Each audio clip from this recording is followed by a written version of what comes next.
na lu kii man nag leneen lu nga xam ne bala may terminer lu ma bëgg daane rek mooy ñaawlu très rapidement ñaawlu les félicitations du président Diomaye. Bassirou Diomaye. Le président Bassirou Diomaye il est à l'extérieur pour une affaire qui est pendante devant la justice. Il félicite le maire qui a été élu mais moo ko bu koy féliciter sax na xaar ba nga xam ni décision de justice bi wàcc na ba ñu ni kii léegi mooy nekk maire ba installé nañ ko comme maire et cetera et cetera mais c'est anticipé sur une décision de justice. Oui, justement. Donc man li ma jàpp mooy les gens qui sont auprès de lui ils devaient pas lui conseiller ça. Merci très bien. Hein? Parce que yàgg bawul dara. Justement. Hein? Kilifa am na yu nga xam ne da nga ci ànd ak tey. surtout nag bu fekkee ni dafa am ay sénégalais yoo xam ne dañoo wute. yoo xam ne dañ ci nekk di ci xëccoo wala ay affaire yu demee noonu. ñu xam droit sax na. justement. merci am na solo. acca Papa Latir ñu jeexal ponk boobu daanaka parce que temps bi affaire Barthélémy Dias dafa mel ne Barth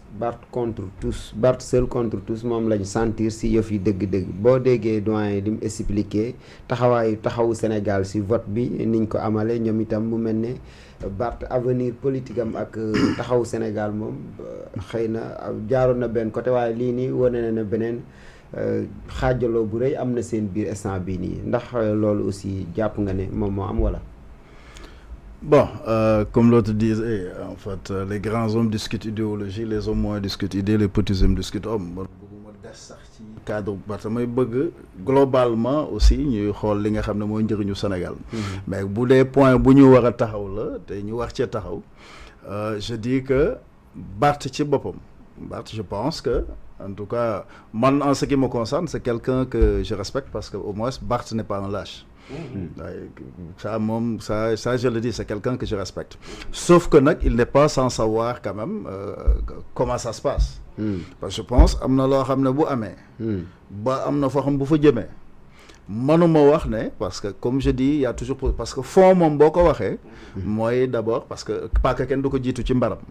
bëgguma tey ñu ne la lii la Cour suprême war a wax wala laa la war a wax dama ne bàyyi la latitude quand même puisque ci fond bi la ñuy dugg yematuñu ci forme bi tout simplement bu boobaa ñu décider mais ce qui est à constater dès l'instant que du point de vue administratif nangu nañu en fait ne parce que waxuma sax forcément le crime nangam xam nga wala moo tax ñun ñu war a fexe ba suñuy texte aussi surtout le code pénal et le code électoral ñu fexe nanu fexe en tout cas parallélisme bi ci war ba nga xam ne vice de forme du ci bari ndax comme je dis doyen mu ngi koy wax léegi par rapport à un crime par rapport à un délit mais fu dee bu ñu waxee condamnation définitive rek am na koo xam ne tey 6 mois sursis rek boo ko xëyee laal donc ça donne autre chose léegi li nga xam ne nag moom nga doon wax léegi li waroon a mën a taxawal mbir mi tey ba du vote bi du am mooy loolu ñuy wax référé suspension bi Barth dugalaat après que mu dugal bi jëm le 18 septembre boobu tey bu newoon en fait nee nañ ko léegi recevoir nañ ko pour mu dem tout simplement notifier ñi nga xam ñoom la war a notifier pour ñu statuer ci tey mais je pense bu fekkoon dañoo statuer tout simplement ne moom en tout cas sur toute la ligne ce qui s'est passé est illégal au-delà d'être illégitime parce que l'illégitimité est là Barthélémy Diaz est le maire légitime de Dakar loolu moom ça on ne conteste pas cela xëy na fi laay woowe Guy Marius Sagna pour mu bu dee day pratiquer légal et légitime mu ne le Barthélémy Diaz est le maire légitime de Dakar jusqu'à présent ba jusqu'au 18 il sera confirmé ou non Abass Fall est le maire légal entre guillemets jusqu'au 18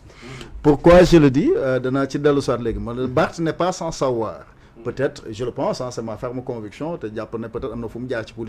politique moom boo ko bëggee comprendre code pénal di nga ko xam di nga xam aussi code électoral ci benn côté Barth n'est pas sans savoir mbir mi fu mu jëm mais quand même je pense que muure la bu ñuy wax ci wàllu droit en droit du yow yaa def wala defoo ça veut dire ndax est-ce qu'on peut prouver ndax yow yaa def wala defoo c'est ça en fait mbir bi bu fekkee il a joué avec le temps en attendant peut-être la nga xam ne teg na ko et je pense que loolu mooy perspective bi jëm ci kanam parce que je pense Sénégal fi mu toll dafa ëpp Barthélémy Diaz dafa ma ëpp man Pape Latir dafa ëpp ku mu ne ci ñun waaye ñun ñëpp bu nu booloo ndax dafa am loo xam ne ça défie le Sénégal en tout cas commence encore dans ses fondements et dans ses fondamentaux combat boobu la ñuy xaar ku mel ni Barth mu taxaw et j'ai bien apprécié le fait que mu ne am na ñu ko ne nañ dem mairie Dakar nangam ak i nangam mais ainsi de suite mais moom mu bañ a daanu dans ce piège là parce que ça vaut pas la peine et je le dis et je le réitère comme je dis loolu dama am sañ-sañu di leen ko wax ndax lanu bokk a tax muy Ousmane Sonko muy Bassirou Diomaye ku ci gis leneen yow yaa ko ci gis mais man loola laay wax te loola laa gis dama jàpp ne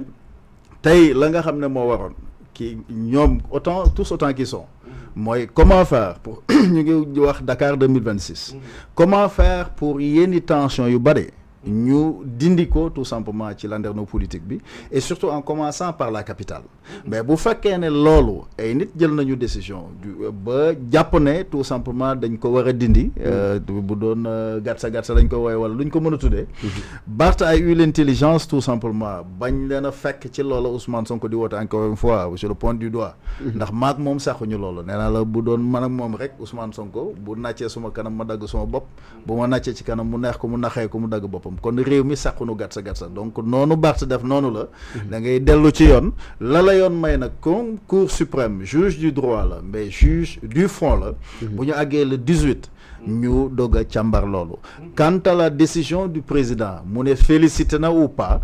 certes peut-être on peut avoir tous les conseillers que l'on veut mais des fois aussi suspendre le jugement parce que dafa am loo xam ne ça donne un caractère de jugement de valeur par rapport à une question parce que tey aussi bu ñu la ne Barth ne woon na fa mu am contentieux boo xam ne am na je pense que bu doon man tey du ma la féliciter sur le coup je préférerais bu ngeen paree seen conseil municipal ainsi de suite ak ñëpp je reçois tous les conseillers ku ci ne la nga am comme doléance wala nangam pour mieux apprécier la question et surtout pour apaiser la tension nga def loolu boo ca paree la nga war a toog ak Barth ngeen wax ko parce que mënuñu jëm bu ñuy wax Dakar 26 di wax leneen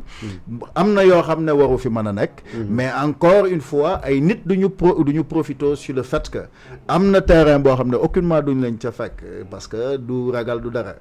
bu doon Ousmane Sonko xam nga ne bu doon fit rek Ousmane du fanaan ci réew mi waaye nag ñun ñëpp dafa am lu ñu bokk te loolu la ñuy sàmm à la kulihal et quelles que soient les conditions loolu lay inviter tous les acteurs nanu fexe ba réew mi buñ ko taal parce que ay nit ñoo xam ne ñu ngi yëkkati ay wax di ko jëf am na loo xam ne peut-être ça relève au-delà de fii nuy waxee sax mais ñi ñuy dégg pour wax ji bañ a àgg fenn fi ça relève de la sécurité nationale moo tax xëy na bëgguñ ci épiloguer pour autant mais dama ne